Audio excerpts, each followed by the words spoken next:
दोस्तों कतर ने भारत के ऊपर एक और बड़ा जुर्माना ठोक दिया है, जिसके बाद कतर अंतर्राष्ट्रीय स्तर पर खुद को यह साबित करना चाहता है कि हम जो भी डिसीजंस ले रहे हैं वो बिल्कुल सही हैं। लेकिन कतर जैसे देशों को यह अंदाजा नहीं है कि ये अपने ही पैर पर कुल्हाड़ी मार रहे हैं। फिलहाल बड़ी खबर यह है कि भारत की दिग्गज manufacturing and construction company L&T के ऊपर कतर की तरफ से करीब 240 करोड़ रुपए का जुर्माना ठोका गया है। ये वही कतर है जिसने भारत की एविएशन इंडस्ट्री से करीब 57,000 करोड़ रुपए के टैक्स चोरी किए हैं। और ये एक ऐसी कंपनी के ऊपर इल्जाम लगा रहे हैं जिसे आज पूरे मिडिल ईस्ट में सबसे ज्यादा पसंद किया जाता है। और एक साल में मिडिल ईस्ट के अंदर जितने भी नए कॉन्ट्रैक्ट्स निकाले जाते हैं उसका 40 से 50% कॉन्ट्रैक्ट सिर्फ एल&टी के नाम ही किए जाते हैं। और कतर दूध का धुला नहीं है। कतर के कई बड़े मेगा प्रोजेक्ट्स एल&टी तैयार कर रही है और कई सारे प्रोजेक्ट एल&टी की तरफ से फ्यूचर में तैयार किए जाएंगे। लिस्ट बाय लिस्ट सारी डिटेल्स इस वीडियो में हम आपको देने वाले हैं। बस आपसे रिक्वेस्ट है कि हमें सपोर्ट करने के लिए इस वीडियो को लाइक और चैनल को सब्सक्राइब जरूर कीजिएगा। दोस्तों यदि सबसे पहले एल&टी के ऊपर लगे एलिगेशंस की बात की जाए तो कतर के इनकम टैक्स ऑफिशियल्स की तरफ से 2 जुर्माने लगाए गए हैं एल&टी के ऊपर, जिसमें पहला है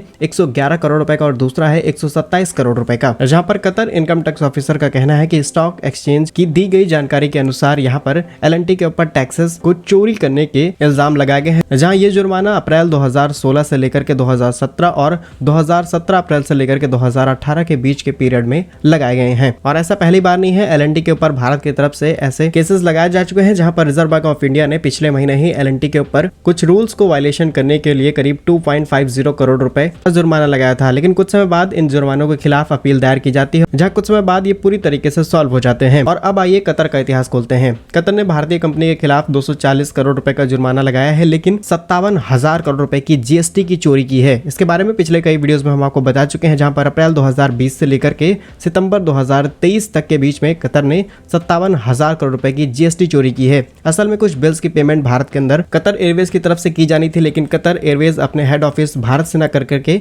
इन्हें कतर से किया गया। और अब उस लिस्ट की बात करते हैं कि भारत की कंपनी एल&टी कतर के अंदर आखिर कितने बड़े बड़े प्रोजेक्ट तैयार कर रही है। और इस वीडियो की रिसर्च में हमने पाया कि एल&टी के नाम कतर की तरफ से कई बड़े प्रोजेक्ट किए जा चुके हैं। जैसा कि इस लिस्ट में आप देख सकते हैं कि पहला एल&टी की तरफ से भारत को करीब 3,665 करोड़ रुपए का कॉन्ट्रैक्ट सौंपा गया है, जो कि ट्रांसपोर्टेशन इंफ्रास्ट्रक्चर के लिए दिया गया है। इसके अलावा कतर की तरफ से एल&टी को करीब 943 करोड़ रुपए का 555 करोड़ रुपए का कॉन्ट्रैक्ट, एक और 555 करोड़ रुपए का कॉन्ट्रैक्ट, इसके अलावा 5,250 करोड़ रुपए का इलेक्ट्रिकल एंड ऑटोमेशन का कॉन्ट्रैक्ट करीब 500 करोड़ रुपए का। इसके अलावा एक ज्वाइंट वेंचर किया गया है एल&टी के साथ में कतर स्टेडियम को तैयार करने के लिए, और करीब 268 मिलियन US डॉलर का एक और बड़ा कॉन्ट्रैक्ट कतर की तरफ से भारत को सौंपा गया। वहीं दोहा न्यूज का एक आर्टिकल हमने उठा करके देखा तो पता चला कि कतर अपने इंफ्रास्ट्रक्चर को ट्रांसफॉर्म कर रहा है, अपनी इकोनॉमी को बढ़ाना चाहता है, और इसलिए साल 2021 में वो अपने सभी डेवलपमेंट्स के लिए करीब 19 बिलियन US डॉलर के बड़े कॉन्ट्रैक्ट्स रिलीज करने वाले हैं। और इसमें भी एल&टी बढ़ चढ़ के हिस्सा लेने वाली है और एल&टी को बहुत सारे कॉन्ट्रैक्ट सौंपे जाएंगे और करीब 116 पब्लिक टेंडर्स यहाँ पर रिलीज किए जाएंगे, जिसमें भारतीय कंपनियां